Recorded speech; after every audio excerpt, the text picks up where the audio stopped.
Hello, Danish. Thank you so much for helping my project. Could you say a little bit about yourself?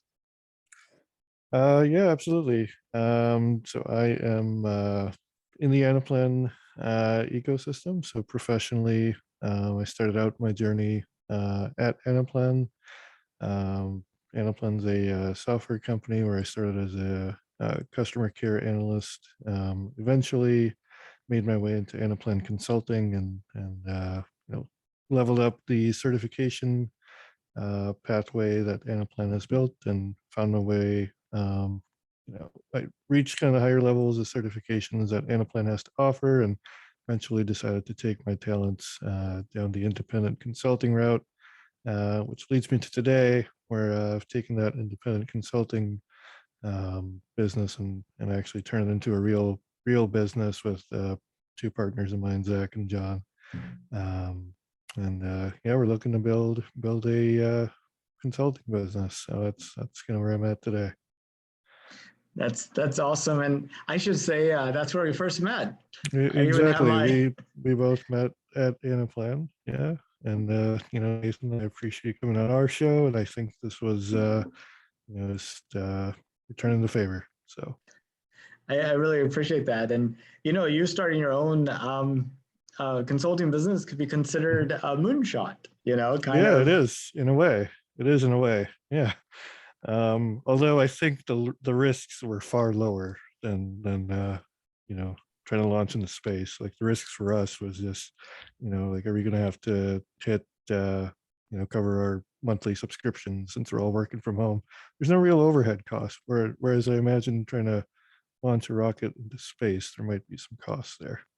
Yeah, you got to build the rocket, have a Yeah, I launch get. pad, get Hmm. fuel. Yep, yep, absolutely. But what are some of your hobbies and other interests outside of work?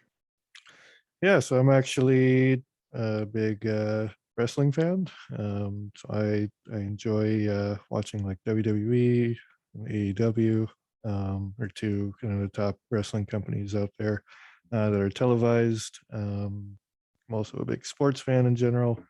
I like to watch football, basketball. Um, you know, um, I enjoy traveling. I think. Wrestling's allowed me to travel and see different parts of the country that I perhaps normally wouldn't have gone and traveled to. Um, you know, for major like live events. So I'm very fortunate and blessed in that regard to have been able to go and travel and see some of the country and different aspects of the country. What do you think wrestling in zero G would be like? Wrestling in zero G. Oh man. Imagine the storytelling and the storylines that could come out of it. Like it's like imagine if you're the creative director and of trying to book a TV show, a wrestling show. Like how would you go about coordinating the moves, right? Like are you even coordinated in space? Like do you even have the ability to control which direction you want to float? you know? The other thing, like these satellites and, to some extent, the space station, they have these gyros that are spinning, Mhm. and then they essentially push the gyro around, so the gyro is still Mhm. in space, and it pushes you around. So you can imagine like a Mhm. wrestling guy having like a backpack with like these gyros, so he could like instantly shift in any direction. Yeah, I guess that's interesting to think about. Like, do you feel pain in space? Like, is there like if there's no gravity? Do you feel the forces of impact? Like, how does that work? Oh, you would definitely still feel the force of impact. Hmm, okay. Yeah, well, I guess the human body isn't invincible in that regard, so that does make sense. Yeah, I have some experience in zero G actually. Oh, I do. Well, here's a question. Like, what happens if you were to get cut? Like, what happens to the blood? Does it just go flying everywhere? Like, do you have control over it? Like, can you put a bandage on it? Like, what happens there? Yeah. Well, I mean, I guess it depends on what the cut is from. If it's just your Hmm. skin, Yeah. you would have like the surface tension and the it would just ball up. It wouldn't drip down. Hmm.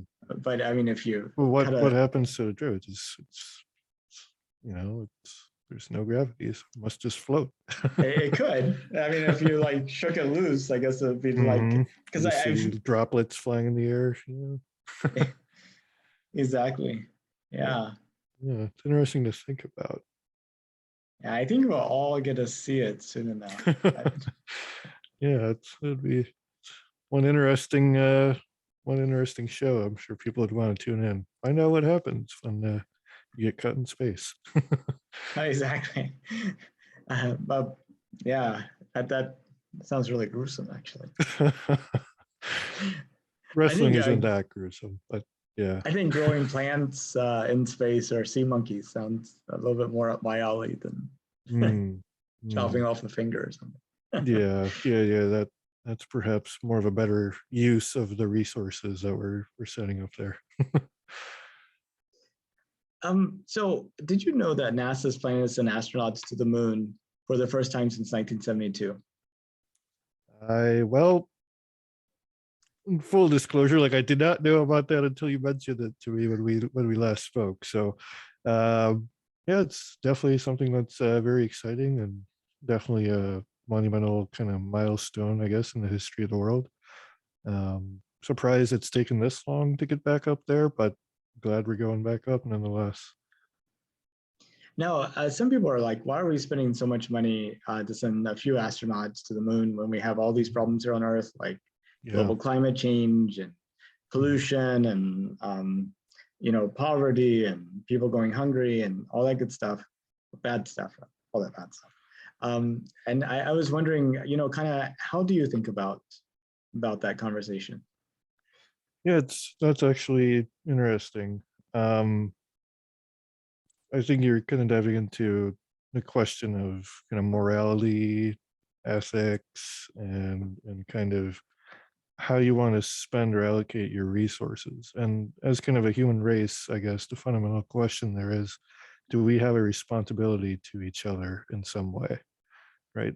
And now if you think about that from a company perspective, do companies have a responsibility to other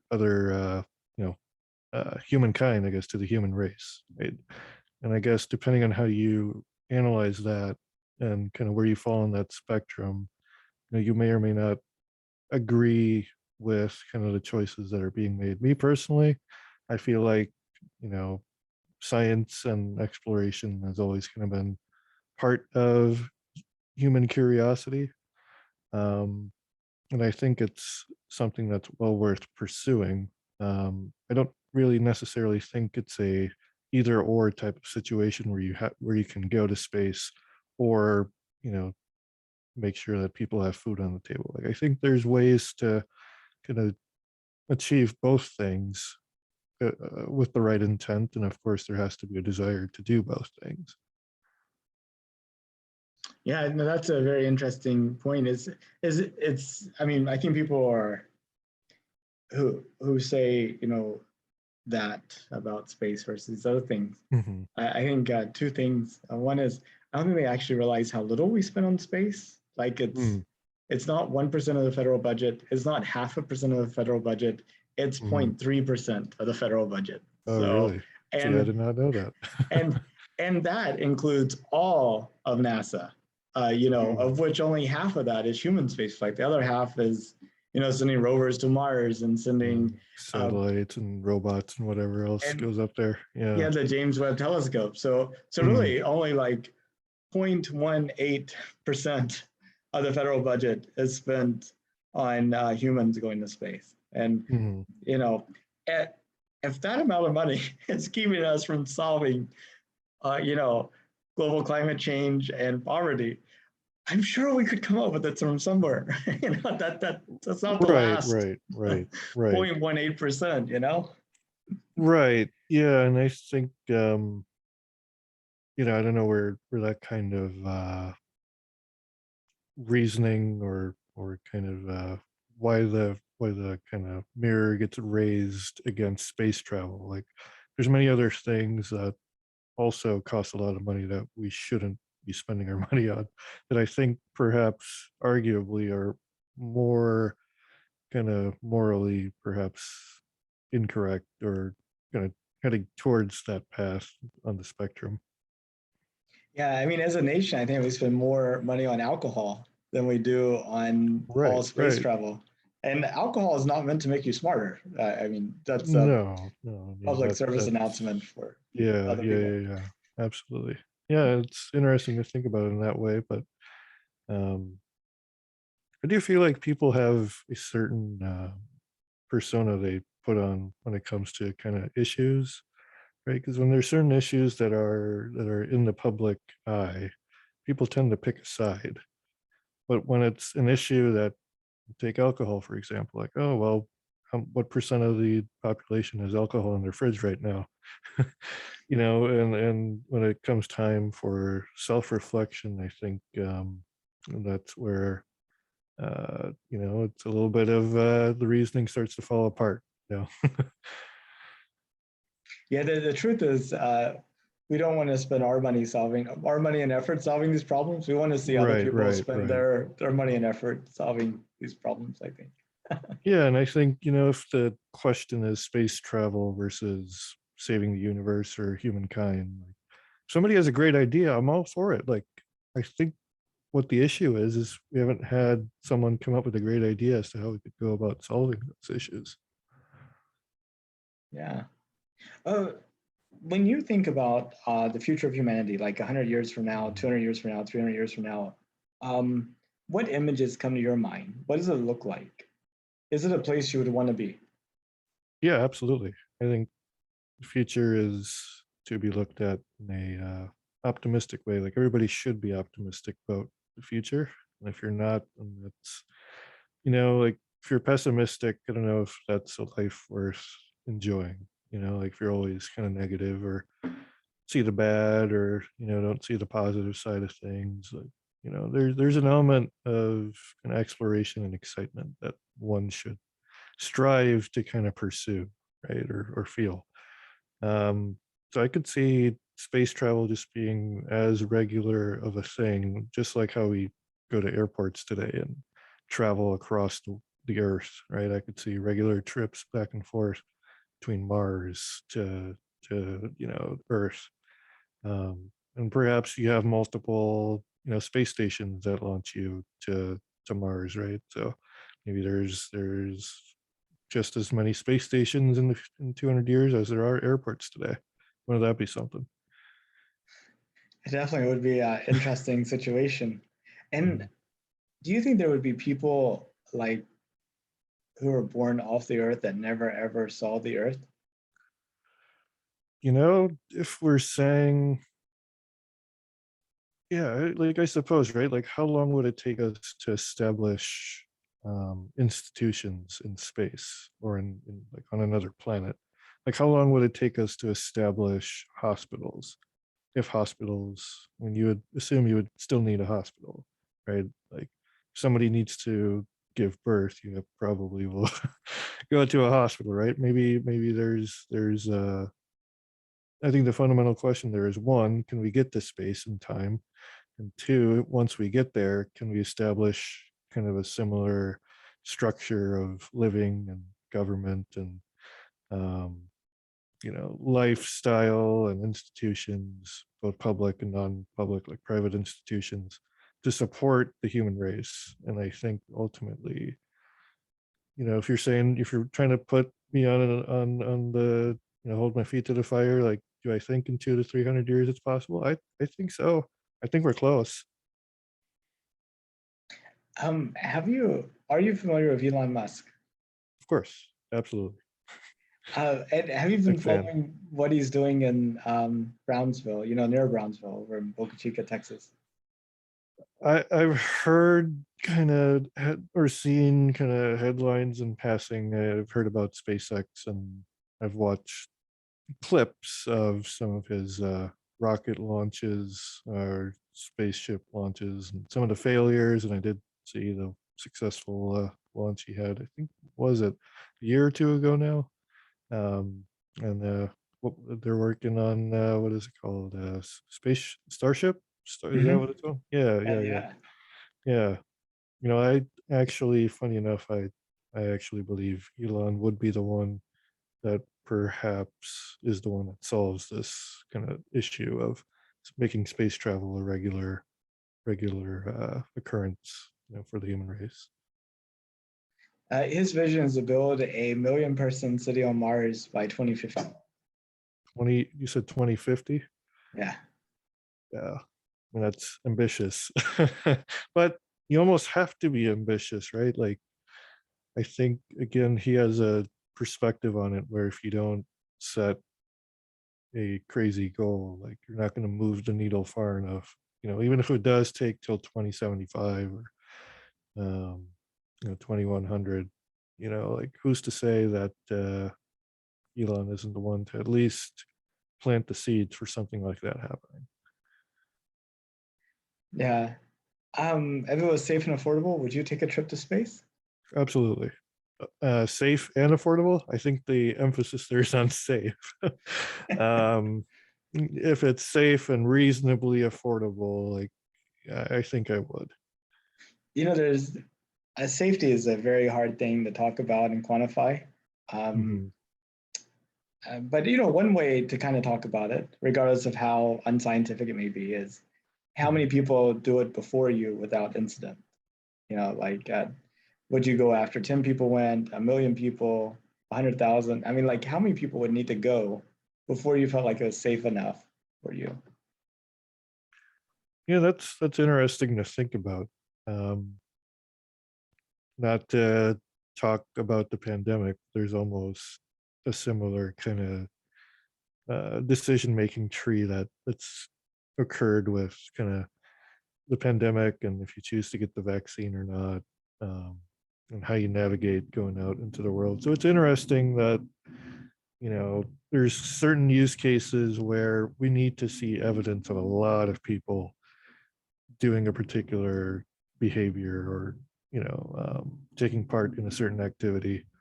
um, it's how many people was it for airplanes? Like, I would kind of put the number similar to whatever that number was. I think perhaps there would have to be some regulation around space travel, right? So I'm assuming some scientific bureaus would have to kind of sign off on the safety, and kind of similar to, I guess, my reference is cars. Like, there's a transportation safety board that analyzes cars and if they're safe or not to drive on the highway and in regular kind of life. I would assume there's some kind of board that reviews space travel, whether it's NASA or a different organization that I'm not familiar with. But um, I think their stamp of approval would be kind of the first milestone. And after that, I would probably want to see at least, I don't know, 500 flights before I'm comfortable making that decision. 500 flights. Okay, so 500 flights are done. How Yep. far would you be willing to go?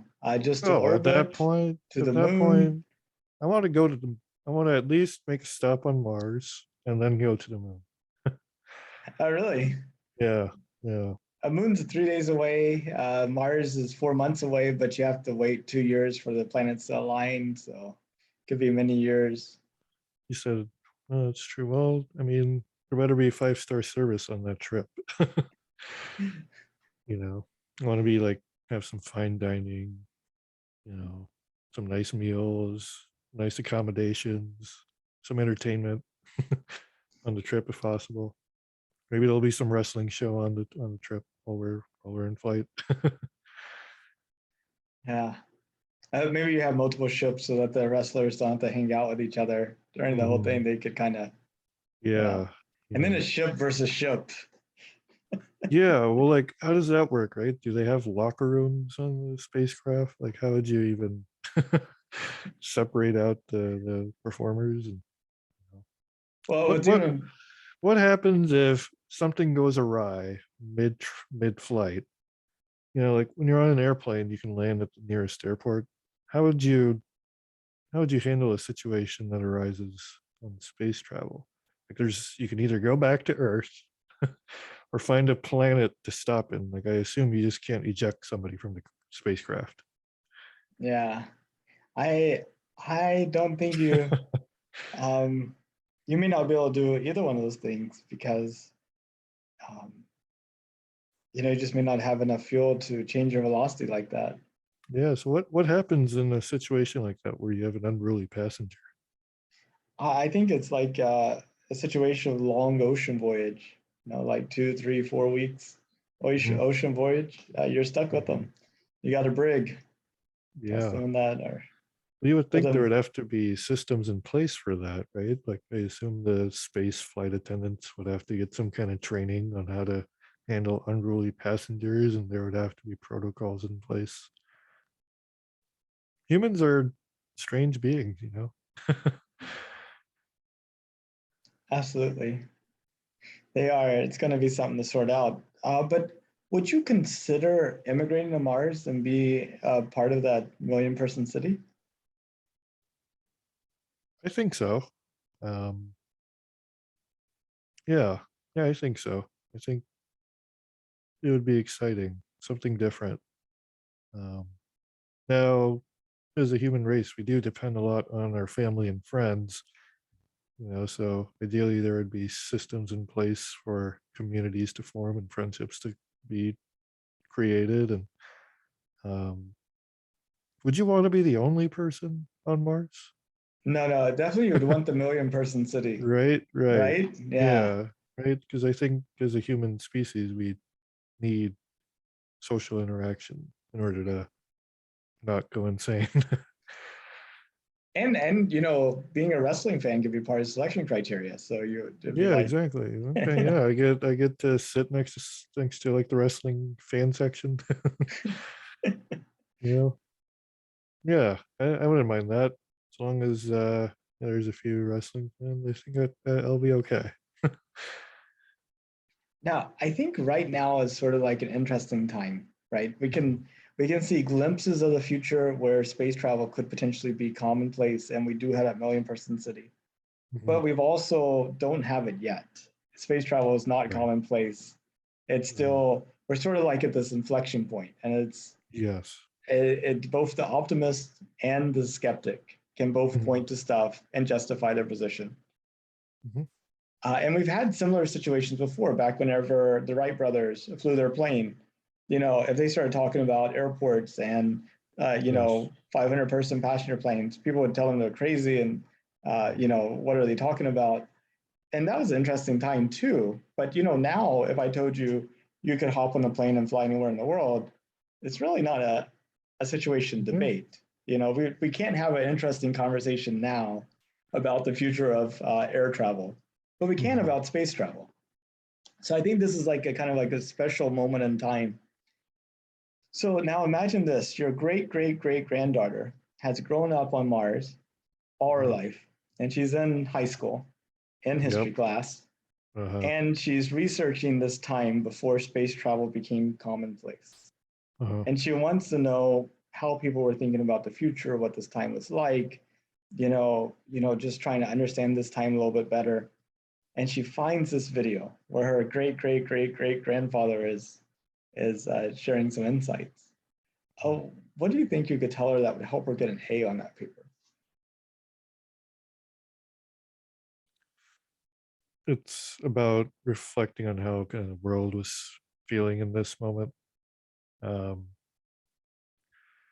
yeah, well, uh, we're in the middle of a pandemic. um, the world certainly is a lot different this year than it has been in years past. Um, Nature of science and exploration is still thriving. Um, there seems to be two camps where one camp is excited about what the future holds and where you can explore and travel to in outer space. There's another camp that adamantly disagrees with that position. Um, I'm of the camp of we should definitely explore space. So if you're watching this, like I'm glad we succeeded. um, and I just can't even imagine what the world looks like for you. I imagine she would have the same trouble imagining what the world looks like for you. Yeah. going outside without having to wear a pressure suit. Hmm. Birds flying through the air, Yeah. Yeah. rain. Hmm. Yeah. Thunderstorms, snow. Oh yeah, snow. Of course, No. the thing is, in order to survive on Mars, you really need to be able to handle really cold temperatures. So I Hmm. think Yeah, I've got some Minneapolis is experience. Mhm. Minneapolis is definitely a good proving ground for. Yeah, yeah, yeah, yeah. I mean, life on Earth is very different depending on which part of the globe you live in, which country you live in, and for which government do you, or which country do you live in, which government you support, or where you reside, whoever's in charge.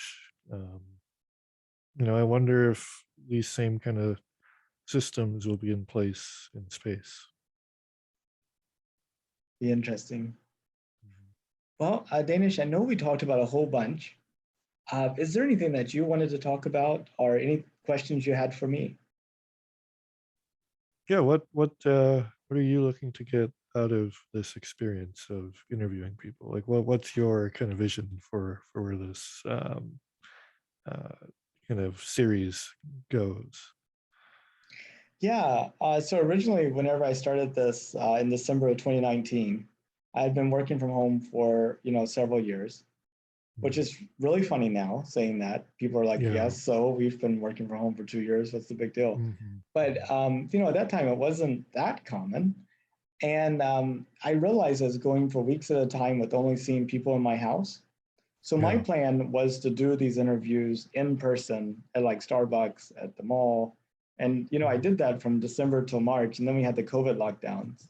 And Yeah. then that meant that either I had to end the project, risk interacting with people physically, which probably would not have been smart, Mhm. or kind of open up the possibility to do it online.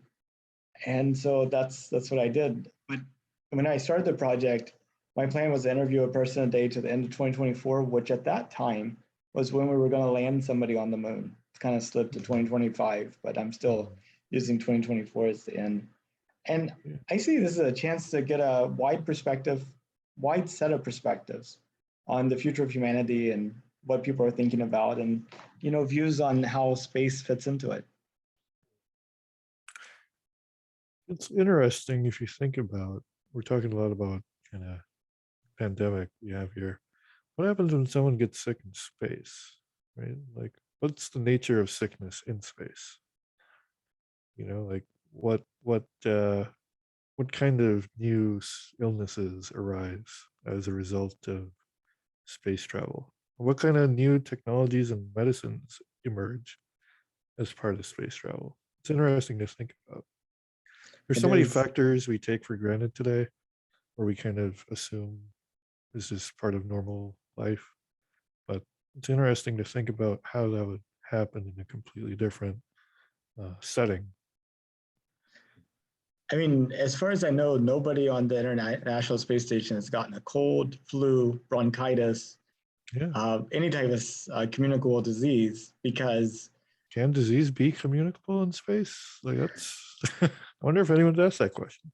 that, that's, that, that's interesting. I mean, the mechanism by which you would get the disease would seem to be breathing and touching and absorbing the material from other people. So, Yeah, but um, does your breath travel in space? Like does how does inhaling and exhaling work? yeah, I mean, it is a big problem. I mean, right now here on Earth, you breathe out hot air. That hot Yeah. air is automatically raised up, replaced by Mhm. colder air around it that has higher oxygen. You breathe that in. Mhm. People in space can breathe in and out and just create a cloud of carbon dioxide around themselves and die. So they have fans to circulate the air, which is like Right, critical right, right. How about infrastructure. I wonder how it works on Mars? Well, Mars, you have gravity, Yeah. Uh-huh. a third of Earth. Third of Earth. Yeah, I wonder how the nature of communicable disease is impacted by space travel and exploration. Yeah, and then of course radiation, maybe it creates some mutant diseases that are even Yeah, very different. yeah. Yeah. Well, what if you get further away from the radiation? Like, what if there's some planet out there we haven't yet discovered that's further away and still habitable? Well, the thing to keep in mind, though, is you have radiation from the sun, and then you Yep. have galactic radiation. Mhm. And it seems that the more active the sun is, the more it kind of dispels the galactic radiation, and the less active the sun is, the more galactic radiation is an issue. So it Interesting. almost seems like you can't get away from the radiation. Do you think there's living creatures out there? It's a huge place. I mean, trillions and trillions of stars. I Mhm. mean, there has to be. Has to be. Yeah. Yeah. I Yeah. mean, I have trouble believing that this is the only place where I have Life trouble is. believing we're that special. Yeah. Yeah. Yeah. That's interesting to think about. Uh, yeah. There's so many different avenues we could talk. I'm sure we could go on all day. Wonder what happens to the nature of like religion out in space. I Because a think we lot of invent, our concepts are derived on Earth. uh, I mean, I think we invent new ones, Yeah. transform the ones we have. We reinterpret the stories and context of our new life and then claim that that's what they always meant. Yeah. Like, how do religious teachings hold up in space? Yeah. I think the ones about, the practical ones about Morals and ethics. I moral, think those still hold true. yeah. There's some more literal kind of teachings in various scriptures. I wonder how those hold up. Like, would people even understand what they mean? Well, I mean, all those things were created in a very different society than we have today.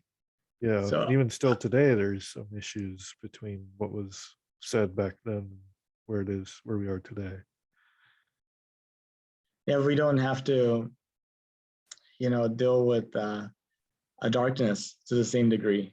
I mean, there's one story in the Bible, for example, about this guy Jacob who was working for to marry Rachel, but Rachel had a sister who was older and should have been married first.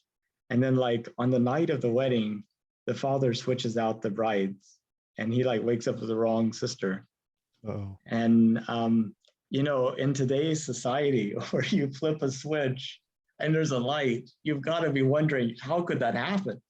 But right, right. in a society where there is no lights and it's dark, Yeah, it's yeah, like, yeah. Just, I mean, time has played a huge factor, but imagine if you just completely change the whole premise and setting, and you introduce time when time is still there.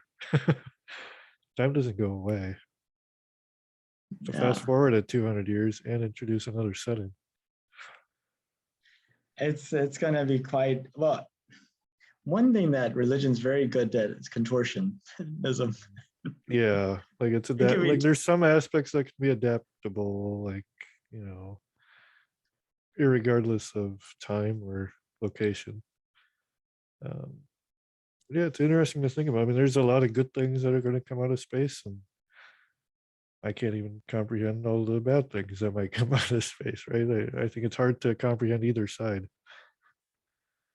I know I like read The War of the Worlds, written in like 1900, you know, and I like think, those are future humans coming back to, that have been, uh, I think the humans of Earth haven't really taken good care of or haven't taken advantage of their opportunity, the strong humans.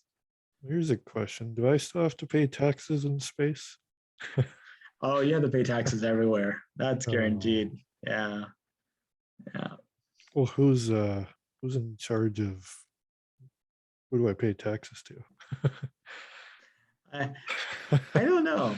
I don't know. But I'm sure there will be some central authority someplace. making sure the air stays oxygenated. That's The nice. cost of not paying taxes could be a lot higher. Yeah, I could get kicked off the establishment entirely. Exactly. Yeah.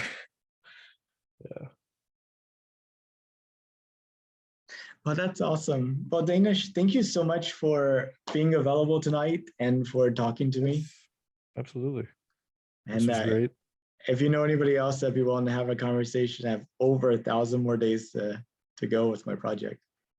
Yeah, I'm wishing you the best of luck. And if I think of anyone, I'll definitely pass it your way. That'd be awesome. Well, you have a good rest of your evening and look forward to staying in touch. Absolutely. Okay. Bye-bye. Alrighty. Bye.